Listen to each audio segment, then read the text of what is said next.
نحمده ونصلي على رسوله الكريم اما بعد فاعوذ بالله من الشيطان الرجيم بسم الله الرحمن الرحيم ويستغفروا ربكم انه كان غفارا يرسل السماء عليكم مدرارا ويمددكم باموال وبنين ويجعل لكم جنات ويجعل لكم انهارا صدق اللہ العظیم۔ محترم سامعین کرام، سورہ نوح کی یہ آیات بینات میں نے تلاوت کی ہیں۔ ان آیات کے اندر استغفار کے ثمرات، برکات اور اس کی فضیلت اور اس کے فوائد بیان ہوئے ہیں کہ جب آدمی اپنے رب کی حضور توبہ استغفار کرتا ہے، معافی مانگتا ہے، استغفار طلب کرتا ہے، اللہ سے مغفرت مانگتا ہے، تو اللہ پاک اس کے بدلے میں کیا کیا انعامات دیتے ہیں، کیا کیا فضیلتیں عطا کرتے ہیں، کیا کیا برکات عطا فرماتے ہیں۔ فرمائے وَيَسْتَغْفِرُوا رَبَّكُمْ، جب تم اپنے رب سے مغفرت طلب کرتے ہو، استغفار پڑھتے ہو، معافی مانگتے ہو، اِنَّهُ كَانَ غَفَّارًا، آپ کا رب جو ہے نا وہ مغفرت کرنے والا ہے، وہ معاف کرنے والا ہے۔ یرسل السماء علیکم مدرارا، اللہ تو وہ ہے جو آپ کی استغفار کی وجہ سے، تقوی، طہارت، پاکیزگی کی وجہ سے، معافی مانگنے کی وجہ سے موسلا دھار بارشیں برساتا ہے۔ وَيُمْدِدْكُمْ بِأَمْوَالٍ وَبَنِينَ، جو تمہیں مال و اسباب عطا کرتا ہے، جو تمہیں اولاد عطا فرماتا ہے، اولاد نرینہ دیتا ہے۔ وَيَجْعَلْ لَكُمْ جَنَّاتٍ وَيَجْعَلْ لَكُمْ أَنْهَارًا، اور اللہ رب العالمین تمہارے لیے نہریں جاری فرما دیتا ہے، تمہارے لیے چشمے ابال دیتا ہے، تمہارے لیے دریاؤں میں جوش لے آتا ہے، تمہارے لیے سمندروں میں خروش لے آتا ہے، وہ تمہارے لیے کائنات پر سبزے کی چادر کو پھیلا دیتا ہے۔ یہ کب؟ جب آپ استغفار کرتے ہیں، آپ اپنے گناہوں سے توبہ کریں، اپنے رب کے سامنے عاجزی کریں، ندامت اور شرمندگی کریں، شرمندگی سے عاجزی کریں اور اظہار کریں اس بات کا کہ یا رب العالمین میرے گناہ ہیں، میری نافرمانیاں ہیں، میں معافی مانگتا ہوں۔ تو حدیث پاک میں آتا ہے کہ اتنے گناہ ہوں کہ زمین و آسمان کے درمیان کا خلا بھر جائے، پھر بھی سچے دل سے توبہ کرو تو اللہ پاک معاف فرما دے گا۔ حضرت ابراہیم بن ادہم رحمۃ اللہ علیہ ایک بہت بڑے ولی اللہ گزرے ہیں۔ یہ وقت کے بادشاہ تھے، حکمران تھے، تو انہوں نے توبہ کی تھی اور بادشاہی کو ترک کیا اور فقیری اختیار کی اور اللہ کے ولی بن گئے، تقوی، طہارت، پرہیزگاری کی زندگی اختیار کی، اللہ کی فرما برداری کی زندگی اختیار کی۔ تو ایک مرتبہ ایک نوجوان گناہ گار آدمی ان کے پاس آیا، وہ کہنے لگا کہ حضرت مجھے آپ کوئی طریقہ ایسا بتائیں کہ میں گناہ بھی کروں اور اللہ کے عذاب سے بچ بھی جاؤں۔ تو حضرت نے فرمایا کہ ٹھیک ہے، میں بتا دیتا ہوں۔ تو وہ بڑا حیران ہوا کہ ایسا کیا طریقہ یہ بتائیں گے کہ یہ تو مزے ہیں، میں گناہ کروں گا اور اللہ کے عذاب سے بھی بچتا رہوں گا۔ حضرت نے فرمایا کہ ایسا کر کہ جب بھی تو گناہ کرے، اللہ کی نگاہوں سے اوجھل ہو کے، اللہ کی نظروں سے چھپ کے گناہ کر۔ تو کسی بچے کے سامنے، کسی چھوٹے کے سامنے بھی گناہ نہیں کرتا، نافرمانی، بدعملی، بدکرداری نہیں کرتا، تو اللہ کی نظروں سے چھپ کے کر، تاکہ کل روز محشر تو یہ کہہ سکے کہ اللہ میں نے گناہ کی ہے یا نافرمانی، لیکن میں نے تیرے سامنے تو نہیں کیے، تو نے مجھے کون سا دیکھا ہے۔ وہ کہنے لگا کہ اتنی میری اوقات نہیں، ایسا نہیں ہو سکتا۔ پھر اس سے یہ کہا گیا کہ اگر تو ایسا بھی نہیں کر سکتا تو پھر ایسا کر کہ تو اللہ رب العالمین کی سلطنت سے باہر نکل جا اور باہر نکل کے گناہ کر۔ کسی بھی بادشاہ کی تم رعایا ہو، کسی بھی حکمران کے ماتحت اس کی عملداری میں، اس کے ملک میں تم رہتے ہو، تو وہاں اس بادشاہ کا، اس حکمران کا قانون چلتا ہے۔ تو زمین و آسمان اللہ کی سلطنت اور بادشاہت میں ہے، تو یہاں اللہ کا قانون چلتا ہے۔ تو جہاں سے نکل جا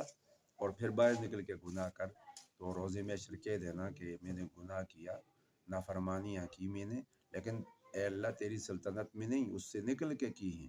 میں نے تیری حدود میں تو نافرمانی نہیں کی ہے۔ کہنے لگا کہ میں اللہ کی حدود سے نکل نہیں سکتا، اللہ کی سلطنت سے کہیں باہر زمین و آسمان سے خود جا نہیں سکتا۔ پھر یہ کہا گیا کہ اگر ایسا بھی نہیں ہے تو پھر یوں کر کہ تو اللہ کا رزق کھانا چھوڑ دے۔ وہ کہنے لگا کہ میں کھاؤں گا، پیوں گا، فروٹ ہیں، کھانا ہے، گندم ہے، مکئی ہے، جو ہے، یہ کوئی بھی چیز میں کھاؤں گا، پانی ہے، دودھ ہے، یہ اللہ کی طرف سے غذائیں ہیں، اللہ کی نعمتیں ہیں، تو اللہ کے سوا تو مجھے کچھ مل نہیں سکتا غذا کی صورت میں، نہ روحانی نہ جسمانی، تو میں اللہ کا رزق کھانے سے بھی اپنے آپ کو نہیں بچا سکتا، تو کوئی اور صورت ہو تو آپ بتائیں۔ پھر حضرت ابراہیم بن ادہم رحمۃ اللہ علیہ نے فرمایا کہ اگر تو اللہ کی نظروں سے چھپ کے بھی گناہ نہیں کر سکتا، تو اللہ کی سلطنت سے باہر جا کے بھی گناہ نہیں کر سکتا، جا ہی نہیں سکتا باہر، اور تو اگر اللہ کے رزق کو بھی چھوڑ کے تو کسی اور کی روزی کھا کے بھی نہیں کھا سکتا، تجھے نہیں مل سکتی، تو پھر تو ایسا کر کہ جب تیری موت کا وقت آئے نافرمانی کی زندگی گزار کے، تو فرشتے تیرے پاس آئیں تو اسرائیل علیہ السلام سے یہ کہہ دینا کہ مجھے مہلت چاہیے، تو میں پچھلے سارے گناہوں کی توبہ کرتا ہوں، استغفار اور معافی مانگتا ہوں، اس کے بعد میں توبہ کے بعد وصیتیں کر کے میں چلا جاؤں گا، تو تیری بخشش ہو جائے گی۔ وہ کہنے لگا کہ اسرائیل علیہ السلام سے میں مہلت بھی نہیں لے سکتا۔ پھر حضرت ابراہیم بن ادہم رحمۃ اللہ علیہ نے فرمایا اگر اسرائیل سے مہلت بھی نہیں لے سکتا تو پھر ایسا کر، جب تجھے تیرے گھر والے قبر کی پاتال میں اتار دیں اور مٹی اوپر ڈال دیں، تو پھر جب وہاں پر فرشتے آئیں تو انہیں یہ کہنا کہ تمہیں اجازت نہیں ہے میرے پاس آنے کی، تم ہوتے کون ہو مجھ سے آ کے سوال پوچھنے والے، من ربو کا ما دینو کا من نبیو کا، میں جو ہوں جیسا ہوں میرے پاس نہیں آئیے گا، میں تمہیں نہیں آنے دوں گا۔ تو وہ کہنے لگا وہ نوجوان کہ حضرت ابراہیم بن ادم، میں فرشتوں کو روک بھی نہیں سکتا، میں کیسے روک سکتا ہوں، میرے اندر اتنی ہمت طاقت تو نہیں ہے کہ میں فرشتوں سے لڑ پڑوں۔ تو کہا اگر ایسا بھی نہیں ہے تو آخری بات، چھٹی بات یہ فرمائی کہ پھر ایسا کر کہ جب روز محشر اعلان ہو، اللہ رب العالمین فرمائے کہ میرے اس نافرمان بندے کو گناہوں اور نافرمانیوں کی بدولت جہنم میں پھینک دو، تو تجھے جکڑا جائے زنجیروں میں، گھسیٹ کے لے جانے لگے فرشتے، تو پھر تو ان سے جھگڑا کرنا، تو ان سے لڑائی کرنا، انہیں یہ کہہ دینا کہ آپ مجھے ہاتھ نہ لگائیں، ڈونٹ ٹچ می، آپ ہوتے کون ہیں مجھے چھونے والے، آپ مجھے ہاتھ نہیں لگائیں، میرا جسم میری مرضی، میں جو کروں، میں جیسے رہوں، تم کیوں مجھے پکڑ سکتے ہو، کیسے ہاتھ لگا سکتے ہو، تم کون ہوتے ہو، تو یہ کہہ دینا۔ وہ کہنے لگا کہ میں ایسا بھی نہیں کر سکتا۔ پھر حضرت ابراہیم بن ادہم رحمۃ اللہ علیہ، وہ حکیم لوگ تھے، وہ سمجھتے تھے، انہوں نے تربیت کرنی تھی، وہ کہنے لگے کہ اب لگتا یہ ہے کہ اس کو بات سمجھاؤں تو یہ سمجھ جائے گا۔ کہا کہ اے اللہ کے بندے، تو اللہ کی نظروں سے بھی غائب نہیں ہو سکتا، اللہ کی سلطنت سے باہر خود جا نہیں سکتا، اللہ کی روزی کھانے سے انکار نہیں کر سکتا، تجھے کوئی اور کھلانے والا نہیں ہے، پھر تو فرشتوں سے مہلت بھی نہیں مانگ سکتا کہ ابھی میں میری روح قبض نہ کروں، مجھے تھوڑا ٹائم چاہیے، اور اس کے ساتھ ساتھ یہ بات آ جاتی ہے کہ تو اللہ کی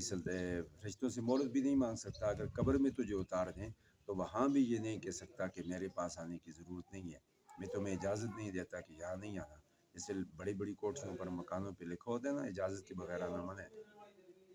اور پھر اس کے بعد یہ بھی نہیں کہہ سکتا کہ مجھے چھونا بھی نہیں ہے، مجھے ہاتھ بھی نہیں لگانا، تو اگر ایک بات بھی نہیں کر سکتا، اتنی ہمت اتنی اوقات تیری نہیں ہے، تو پھر یوں کر کہ اللہ کی نافرمانی سے باز آ جا، توبہ طائب ہو جا۔ تو وہ نوجوان کہنے لگا حضرت میں اپنے سارے گناہوں کی اپنے رب سے معافی مانگتا ہوں، استغفار پڑھتا ہوں، اور میں توبہ کرتا ہوں، آئندہ فرما برداری کی زندگی بسر کروں گا، نافرمانی سے باز آتا ہوں۔ تو محترم سامعین اکرام، صبح و شام استغفار کا کلمہ پڑھ لیجیے گا، تقریباً کم از کم 100 مرتبہ صبح، 100 مرتبہ شام استغفار ضروری ہے۔ اللہ کے پیارے حبیب صلی اللہ علیہ وسلم فرماتے ہیں کہ میں روزانہ 70 مرتبہ استغفار کا کلمہ پڑھتا ہوں۔ 70 کا مطلب یہ نہیں کہ 65 70 یا 60، یہ نہیں ہے، 70 کا لفظ کثرت کے لیے بولا گیا، یعنی کہ میں زیادہ سے زیادہ دن میں استغفار پڑھتا ہوں، یہ لفظ محاورتاً بولا گیا کہ دن میں 70 مرتبہ استغفار کرتا ہوں، تو ہمیں تو اس سے بھی زیادہ کثرت سے استغفار کی ضرورت ہے، کم از کم 100 مرتبہ صبح، 100 شام، آدمی 100 مرتبہ درود شریف، 100 مرتبہ استغفار، 100 مرتبہ تیسرا کلمہ پڑھے، تو یہ ذاکرین میں شمار ہو جائیں گے ہم لوگ، کہ یہ ذکر کرنے والے ہیں، کائنات میں غور و فکر کرنے والے ہیں، اللہ کی یاد میں محو اور مصروف رہنے والے ہیں۔ اللہ ہم سب کو عمل کی توفیق عطا فرمائے۔ وما علینا الا البلاغ۔